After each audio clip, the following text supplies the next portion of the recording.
পাংশায় ওসির বিরুদ্ধে মিথ্যা মামলার প্রতিবাদে মানববন্ধন। আলোকিত টিভি নিউজ ডেস্ক। পাংশা থানার ভারপ্রাপ্ত কর্মকর্তা ওসি মোহাম্মদ সালাউদ্দিন বলেন, অপহরণ মামলাটিকে ভিন্ন খাতে প্রবাহিত ও পুলিশের কাজকে বিঘ্নিত করার জন্য রিমা খাতুন তৃতীয় পক্ষের প্ররোচনায় আমাদের বিরুদ্ধে আদালতে মামলা করেছেন, যা সম্পূর্ণ মিথ্যা, বানোয়াট ও ভিত্তিহীন।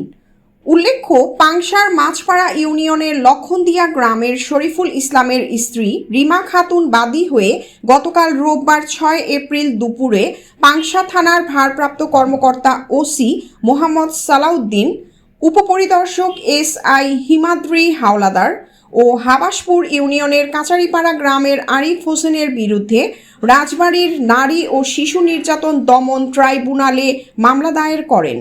মামলায় ধর্ষণ চেষ্টা ও চাঁদাবাজির অভিযোগ আনা হয়।